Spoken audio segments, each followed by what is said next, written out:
Before we start, one thing needs to be abundantly clear. This is not a case about holding parents accountable for what their children do. That's not what this case is about. This case is about this defendant and his actions. His actions in allowing a child that he has custody over access to a firearm and ammunition after being warned that that child was going to harm others. This is a case about his actions and the horrific consequences of them. I'm going to take you now to September 4th, 2024. It was a Wednesday morning. It was just after the Labor Day holiday. A 14-year-old boy enters Apalachee High School here in Barrow County. It's a new school for him. In fact, he had been out of school completely the entire previous year. And while the school year was already a month old, this was only his 5th day attending school. As he walked through the crowded hallways, he carried his book bag in front of him. And hidden inside that book bag was a Sig Sauer M400 AR-style rifle. This 14-year-old boy has an evil plan. He goes to his first period class, located here. It's a computer science class. He sits down at the table, and he puts his book bag with the rifle next to him. At some point during the class, he gets up and approaches the teacher, and he asks her, "Y'all had any active shooter drills?" She says, "Yeah, actually, we had one last week. You were absent." He goes back and sits down. The teacher ponders on this a bit. It's an odd question to ask. She doesn't know this boy very well. He's only been there 5 times. So she emails the school counselor, and she courtesy copies her direct supervisor, the vice principal, about the question the boy had asked. At the end of class, at 9:38, this boy picks up his book bag with the rifle in it, carries it in front of him out of the class, heading to his second period class. But that first period teacher stewed on it a little more, and between the class breaks, she decided, I'm going to go up to the office and find the vice principal and talk to her. But at this very moment, that 14-year-old boy is entering his second period class. It's 9:40 a.m. He takes a seat, and he puts that book bag with the rifle in it next to him. 14 minutes later, at 9:54 a.m., that boy gets up, grabs his book bag, and he tells the teacher, I'm going to go to the counseling office, which is located down here. He leaves the class, but he doesn't go down to the counseling office. He goes down what's called J Hall, and he enters the boys' bathroom here. He goes into a stall, locks the stall, and he hides there for the next 26 minutes. Now, 4 minutes before he left second period, at 9:50 a.m., the boy's mother calls the school counselor, who's in this suite here. Now, the boy's mother doesn't live here in Winder. She's down in Fitzgerald, Georgia, which is in South Georgia. It's a 4.5-hour drive from here. But the boy that morning has sent some text messages that bother her. And he's now not answering his phone when they call or try and get a reply. She's worried about his emotional well-being. Now, the counselor had actually met this boy the week before. He had a panic attack at school, went to her office, and was too upset to go back to class. So the counselor and the mother talk on the phone for 8.5 minutes about this boy's emotional well-being. And at the very end of that call, at the end of the 8.5 minutes, For the first time, that mother mentions to the counselor that this boy has access to firearms. This sends a red flag up to the counselor. She immediately hangs up the phone and she calls the vice principal. This phone call was ended at 9:59 a.m. But remember, the boy had already left the classroom 5 minutes before that phone call ended. 5 minutes before the mother said anything about firearms. And he's hiding in this bathroom where no one knows where he is. 7 minutes after the call ends, at 10:06, the vice principal and the school resource officers arrive at his second period class. Now remember, this boy that the vice principal and the SROs are looking for has only been to that class 5 times. And there's another child in that class who has an almost identical name. And that boy has also left the classroom to actually go to the bathroom. He signed out to go to the bathroom. Second period teacher thinks that's who they're asking for and says he just went to the bathroom. Gives the vice principal that boy's backpack. And the vice principal and the school resource officers head down to the bathroom to find that boy. That boy's just up at the sinks. He comes out with them, they talk to him, they search his book bag, and they realize this isn't the right kid. He doesn't have computer science for first period. They go back to the class. They arrive there at 10:11, back to the second period class. The teacher then tells them, oh, that child has gone to the counseling office, located here, because that's where he said he was going. Vice principal, school resource officers go to the counselor's office. Of course, they haven't seen him. He never made it there. At this point, they decide they're going to go look on the security cameras, see if they can locate this boy. They go down this hall, and it's not on this map. You'll see a more full map later. So around this area is where the vice principal's office is that has access to the security cameras. So they're about right here. At 10:18, the vice principal emails the second period teacher. When did he leave your class? They're trying to locate when exactly he left because remember, this boy's only been there 5 days. They don't really know what he looks like. So they're trying to find him on the video surveillance equipment. So she emails at 10:18, when did he leave your class? 2 minutes later at 10:20, second period teacher responds, he left towards the beginning of class. That's 10:20 a.m. when that email was sent. 1 minute later, at 10:21 a.m., that boy exits the bathroom he'd been hiding in. He's now wearing yellow work gloves. He's carrying that Sig Sauer M400 AR style rifle concealed with a poster board. And he walks back down J Hall towards his second period class. Now, when the vice principal had left that class to go look for him in the counselor's office, she shut the door behind her, and the door automatically locked. This boy is not going to be able to get into his second period class. But next door was another classroom, right here. It was taught by Cassandra Ryan and Stephen Edwards.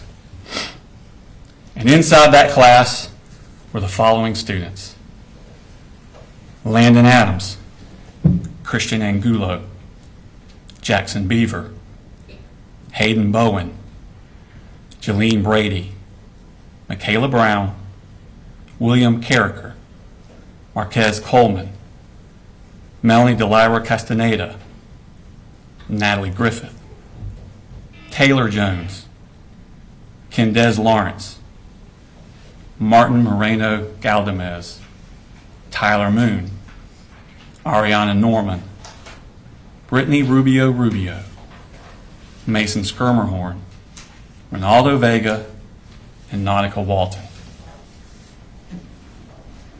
At 10:20, Mason Skirmerhorn, who's in that room, leaves to go to the bathroom.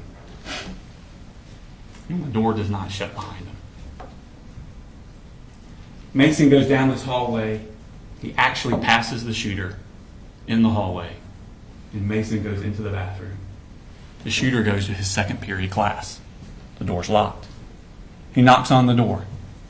A student in that class gets up, goes to the door to open it for him, but sees through the glass at the last second him standing there with that rifle. She steps back from the door. At that exact moment, the teachers also reach the door because they've been looking for this boy, remember? And she sees through the glass him standing there outside their door with that 6-hour M400. She immediately presses a button on a lanyard that's around her neck that locks down the school. The boy then steps next door to the Ryan Edwards classroom, and he opens fire. He fires discriminately through the classroom. He hits the following victims.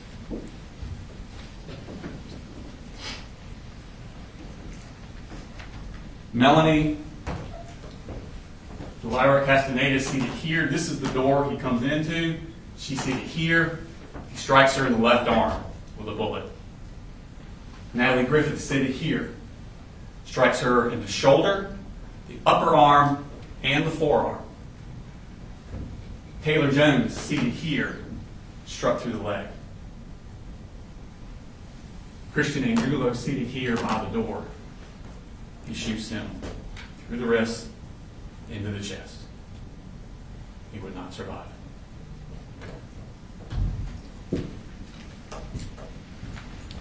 Jackson Beaver, Ronaldo Vega, and Nautica Walton were also in that room. They were struck by shrapnel from the bullets ricocheting around the room. When he finishes shooting, the shooter then leaves. He runs down J Hall. He's looking for more victims. Christina Irmy is a teacher in this classroom. She hears the commotion. She steps out, looks down the hall. The shooter is about here. He shoots her through the neck before she can get back in the room. She would not survive. Richard Aspinwall is coming out of this room on I Hall. He hears the commotion. Joining him is David Phoenix coming out of this room. The two of them start coming down the hall here. They don't get very far because the shooter has now reached this point. He turns his gun down this hallway and sends a hail of bullets towards them. As they dive towards their room, David Phoenix is shot in the hip and in the foot. Richard Aspinwall is shot in the side and the upper chest. He would not survive. The shooter continues down the hallway. He gets to here, tries to get in this door, it won't open. He turns back and heads this way. At this point, Mason Skirmerhorn is still in that bathroom. He doesn't know what's happening. He comes out of the bathroom and he turns away from the shooter, doesn't even see him, heading back toward his second period class. The shooter takes aim from behind, shoots at him but misses, hits the wall above and in front of Mason. This startles Mason and he turns and runs the other way directly at the shooter. He's shot point blank range. He would not survive. Shooter's here. He then aims his gun down K Hall. And Zane Zinni is locked out of his classroom here. He's in the shooter's sights. Now, before the shooting started, two school resource officers, Donovan Boyd and Brandon King, were in the vestibule area, an atrium, I think they call it, in this area, right outside the vice principal's office. They're waiting for the vice principal to find this boy and go get him. They're waiting out there in the atrium, and they hear the gunshots coming from this side. And those two deputies ran towards the gunshots. They come down this hallway here, and they turn the corner, and they see the shooter here with his rifle aimed towards Zane Zinni.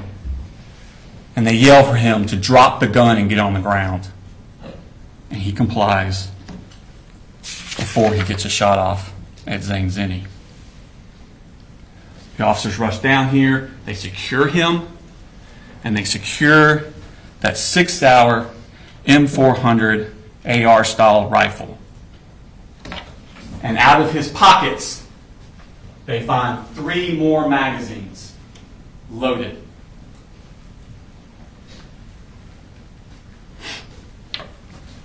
Now remember when the shooter had tried to enter his second period class and the teacher pushed that button? Well, that sent an alarm. It immediately notified law enforcement all over the county. Within minutes, an enormous police and medical response descended upon that school. It was a dramatic and intense scene as the school was cleared and the wounded evacuated. But to make matters worse, they were getting additional threats, fake threats, about other shooters at all the other schools in the county. Law enforcement now had to be diverted to these other schools to clear them, to make sure people were safe. Barrow County deputies Anthony Townsend and Brandon Bazinet were sent to clear Winder-Barrow High School here in Winder. Once they cleared it, then they went next door to Russell Middle School. They cleared it. And just as they were finishing that up, they got a call from their superiors. I was trying to say superior and supervisor at the same time. Their superiors to go to a residence in Barrow County and secure it. They were just given an address. They don't know why they're going there. They are just told, go to this residence and secure it until other officers can arrive. Where they're going is the shooter's house. And when they get there, Colin Gray meets them in the garage. And without any prompting, because remember, they don't know why they're there, they don't know who this guy is. Without any prompting, he blurts out, "I knew it. My little girl just texted me. She's in middle school. She said we're in lockdown." I'm like, God Almighty, please tell me your brother didn't do something. Agents with the Georgia Bureau of Investigations arrived shortly thereafter, and they begin a search of the house. And inside that house, in that 14-year-old boy's bedroom, on the wall, they find this shrine, for a better word. Those pictures are all of the same person, Nicholas Cruz. Nicholas Cruz was the person that in 2018 went into Marjorie Stoneman Douglas High School in Parkland, Florida, with an AR-style rifle. And there he killed 17 students and faculty and wounded another 17 more. Investigators look at this and they begin to wonder, who is this kid? His name is Colt Gray. He's the oldest son of Colin Gray. His mother is Marcy Gray. He has a younger sister named Jenny, who was 13 years old at the time of this incident. She was actually going to Heyman Morris Middle School, which is directly next door to Apalachee High School. He has a little brother, Coley, who was 8 years old, was going to his elementary school. Now, Colt Gray, raised here in Barrow County, he went to Statham Elementary School up until 4th grade, up till the beginning of 4th grade. And in the beginning of 4th grade, he was withdrawn from Statham Elementary School because the family had moved, and they moved to Gainesville. And he goes to White Sulphur Elementary School, but only for a few months. Because again, the family moved again. Now they moved to Cumming.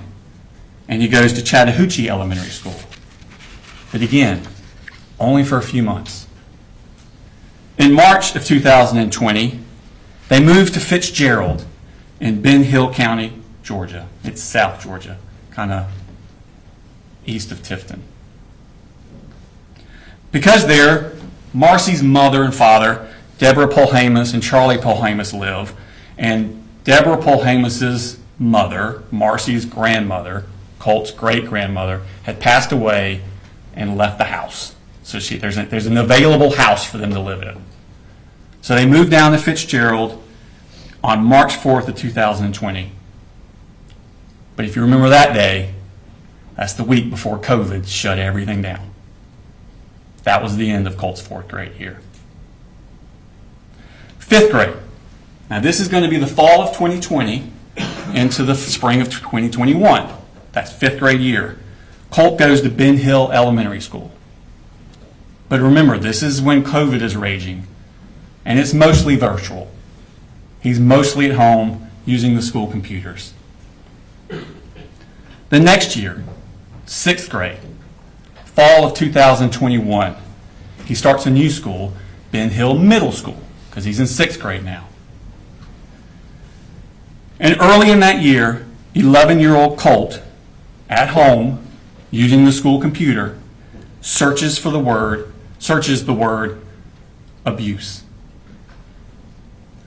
A few hours later, he searches the phrase, "how to kill your dad." That was on September 19th, 2021, 3 years before he took that rifle into Apalachee High School. School resource officers are sent to the house to check on him. Everything's fine. It was just a mistake. Misunderstanding. But a defects case is opened on the family. But the family leave Fitzgerald and move to Jackson County 6 weeks later, in November of 2021. So in November, they come up here to Jackson County, Georgia. But they don't enroll the kids in school until February of 2022. Colt finishes out his 6th grade year at West Jackson Middle School. 7th grade, fall of 2020.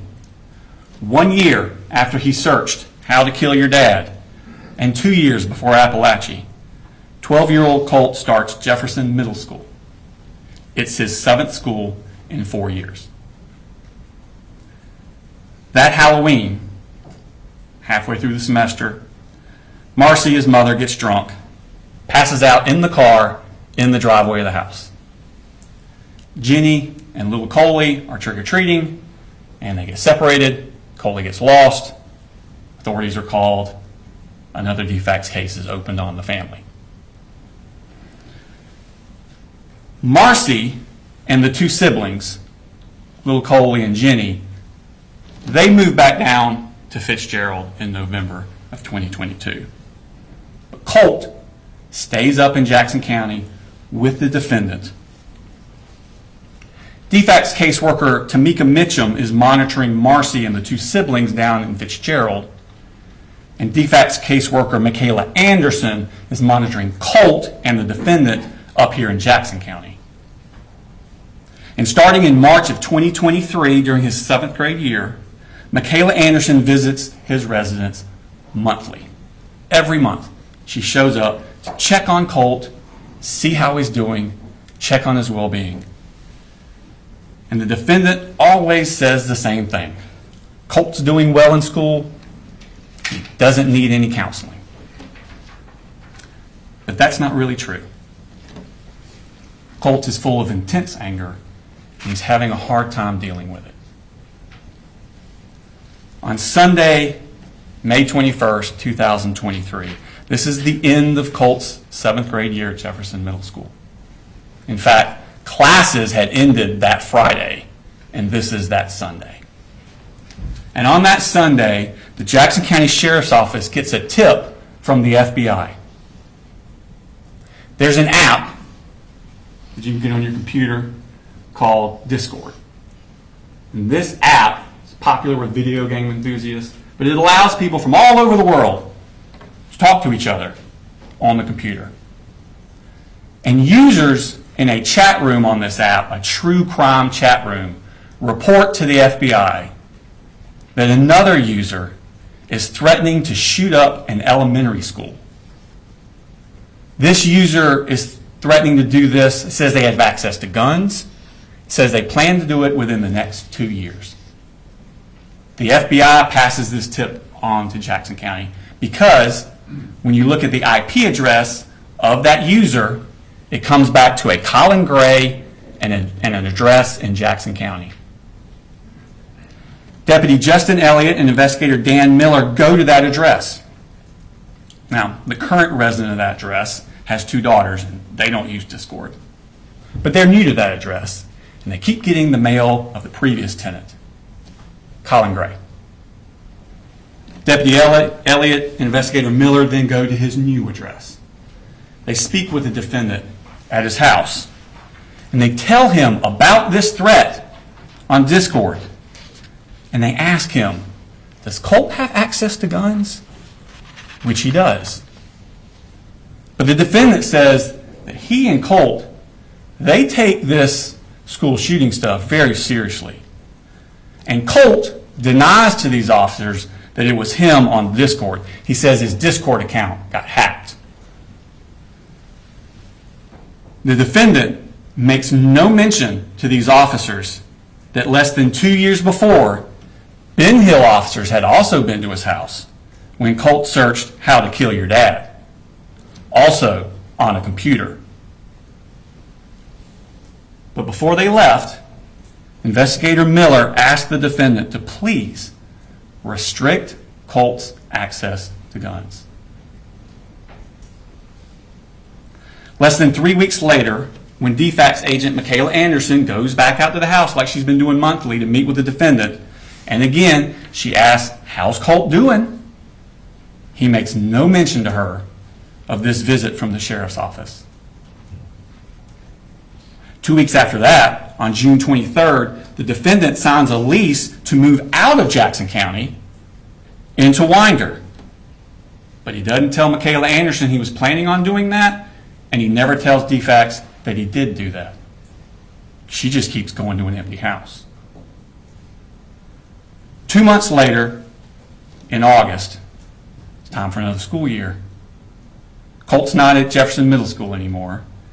13-year-old Colt is enrolled at Heyman Morris Middle School. This is the middle school in Winder that's directly next door to Apalachee High School. This is supposed to be his 8th grade year. But he's withdrawn from that school 3 days later. He never attends it. Instead, Colt goes back down to Fitzgerald to live with his mother, Marcy. And while he's in Fitzgerald, Colt is still filled with anger. He's still having trouble dealing with it. He's becoming violent. He breaks windows. He cuts up things with a knife. He even starts cutting on himself with that knife. These are the scars from after he was arrested after the shooting a year later. Colt's grandfather, Charlie Polhamus, is at his wit's end. He actually calls the police on Colt. And at the beginning of October 2023, just a few weeks after being in Fitzgerald, Colt comes back up here to Winder to live with the defendant. But he does not attend school. 2 weeks later, on October 13th, down in Fitzgerald, Marcy, who you remember is still being checked on by DFACS, tests positive for drugs. She's going to lose the kids. DFACS worker Tamika Mitchum, who's been monitoring Marcy, calls the defendant, tells him to come down to Fitzgerald to pick up the other 2 kids, Jenny and Coley, and bring them back up. He now has sole custody of the 3 kids. Marcy's to have no unsupervised contact. But Tamika Mitchum also stresses to the defendant to get the kids in school and counseling as soon as possible. He does neither of these things.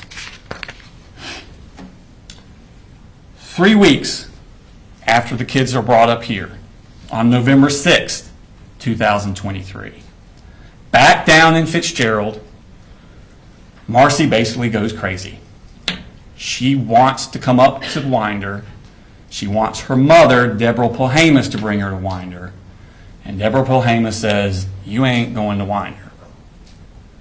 So Marcy duct tapes her mother to the chair, steals her car, drives up to Winder, goes to the defendant's house, keys his truck, and gets arrested.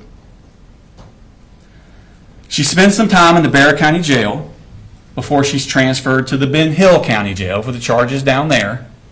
And while she's down there, she's released on bond to an inpatient drug treatment facility in South Georgia.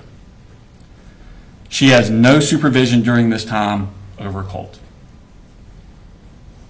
Now back up here in Barrow County, it's been a chaotic few months for Colt.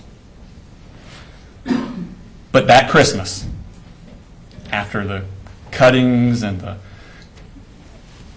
things with the Jackson County and the moms going crazy, testing positive drugs, that Christmas, the defendant, 7 months after he was told by Jackson County Sheriff's Office of possible school shooter threats and being asked to restrict Colt's access to guns, the defendant buys and gives 13-year-old Colt that Sig Sauer M400 as his Christmas present.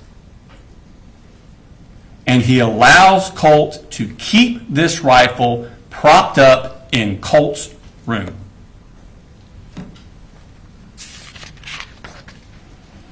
Now in February of 2024, 2 months after this Christmas, in February, Colt's siblings, Jenny and Coley, are finally enrolled in school. They've already missed 4 months of school, but they're finally enrolled. Colt does not attend. He misses the entirety of his 8th grade year. But during that spring, when Colt's not in school, the defendant continues to buy accessories for his Christmas present rifle. He buys a Sightmark Ultra Shot sight to go on the rifle. He buys a bungee sling to go for the rifle. He buys an accessory rail set. He buys a 45-degree offset iron sights. And he buys a lot of ammunition. That summer, 2024, Colt is now 14. It's just a few months before he takes his Christmas present rifle into Apalachee High School. July 6th of that summer, Marcy gets out of rehab in Fitzgerald, and the defendant picks her up and brings her back up to Winder. It's her first contact with Colt in 9 months. Now Colt, who had always been quick to violence and suffered from severe anxiety, begins to spiral out of control. He's fighting with his father. He's throwing things at people. He's putting holes in his sister Jenny's door. But the rifle stays in his room. On July 20th, Colt has a panic attack at the house. He comes in the living room and he actually asks his parents to call 911 for him. But they don't call anyone. His mental health becomes so bad that the defendant and Marcy together begin giving Colt Marcy's prescription for Zoloft. They're just giving it to him themselves. They worry he's suffering from depression, but they don't take him to see a doctor. It's around this time that Colt puts those pictures of Nicholas Cruz, the Parkland shooter, up in his room. And the rifle stays in his room. August 14th, 2024, 3 weeks before the shooting. It's Colt's first day of Apalachee. School had started 2 weeks earlier, but this was Colt's first day. He missed the first 2 weeks. He had not been inside of school for 15 months. Not since the sheriff's office came to his door about the threats to shoot up a school. And that morning, Colt again is spiraling out of control. He sends a text message to the defendant at 6:49 a.m. He writes, "I'm sick of your shit. This is the fucking end for you. You fucking caused this." 2 minutes later, At 6:51 a.m., he sends this text message to the defendant. Whenever something happens, just know the blood is on your hands. His first day of school. And the rifle stays in his room. The very next day, August 15th, Colt skips school. He gets into a fight with his mother, Marcy, when she goes into his room to try and get the rifle away from him. With rifle in hand, he shoves his mother to the ground and she hits her head on the wall. She then asks the defendant to please take Colt's rifle and lock it up. He never does. Marcy then has had enough. She goes back to Fitzgerald, once again leaving Colt into the care of the defendant. And the rifle stays in his room. The next day, after this altercation with his mother, Colt asked the defendant to get him 150 rounds of ammunition. The defendant responds to him, well, he needs to pay for everything first, but he will. He will. Now, Marcy's down in Fitzgerald, the defendant's up here, but they're still communicating with each other by phone and text. And they begin to worry that Colt needs to be institutionalized. He needs to go to an inpatient facility. He's so bad. They search for places and resources, but the defendant never follows through. He never takes Colt to see any professional, and the rifle stays in his room.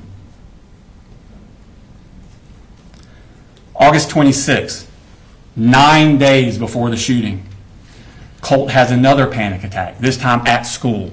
It's the one I referred to earlier in the opening. It's only his fourth day he attended school. Remember, he missed the first 2 weeks of school, and he skipped school 5 of the next 8 days. Colt leaves his second period class that day. He goes to the counselor's office. He's too distressed to go back to class. They call his father, but his father can't come to get Colt. Colt ends up spending the entire school day in the counselor's office. That night, on the phone, Colt asked his grandmother, Deborah Polhamus, if he did something terrible, would she still love him? This bothered her so much, Deborah Polhamus, that the next morning she drives up to Winder from Fitzgerald. And on the way, she calls Advantage Behavioral Health Systems. It's a crisis stabilization inpatient place in Athens, Georgia. She talks to them on the phone, and they tell her he must be brought in by a parent. Marcy's in Fitzgerald. The defendant is here. They tell her that Saturday is a great day to come in because most people don't realize they're actually open on Saturdays, and you can just walk right in. But he needs to be brought by a parent. Deborah asked the defendant to take Colt on that Saturday, which would have been August 31st. He doesn't. Wednesday, August the 28th, Colt skips school. This is 2 days after that panic attack, the day after Deborah Polhamus has called Crisis Advantage Behavioral. Colt tells the defendant that he hears voices telling him what to do. This is 3 days before the defendant is supposed to take Colt to Advantage Behavioral, and 1 week before the shooting. At 7:44 a.m. that morning, Colt texts the defendant, I have to kind of dance around the inconvenient truth at times. I have no control over what these things say and tell me to do. And the rifle stays in his room. Colt skipped school again the next day, which is a Thursday. That Friday and Monday, school is closed for the Labor Day holiday. And that Tuesday, September 3rd, Colt skipped school again. That brings us back around to that Wednesday morning, September 4th, 2024. Those pictures of Nicholas Cruz are still on his wall, and that rifle is still in his room. The defendant leaves to take little Coley to school. Jenny leaves on her bus for Heyman Morris Middle School, which again is directly next door to Apalachee High School. Colt gets his rifle, gets extra magazines, puts them in his book bag. He wraps a poster board around the part of the rifle that sticks out of the bag, and he takes a hat with a Fender guitar logo on it, a stocking hat, and puts it over the top so you can't see it. And then he heads out to meet the bus. A few hours later, just like he'd been warning he was going to do, Colt murders 4 people. Now, after the shooting, which I will remind you happened at 10:22 a.m. So after that, at 11:01 a.m., Jenny, the daughter, texts her father. 3 people are dead at the high school. The defendant texts back a minute later, "How do you know? How do you know?" She responds, "People are saying, and there was an email. Please, I'm scared."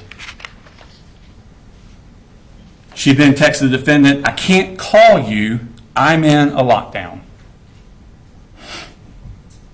At 12:19, the defendant texts Jenny, "Jenny, have you talked to your brother?" Jenny replies, "No.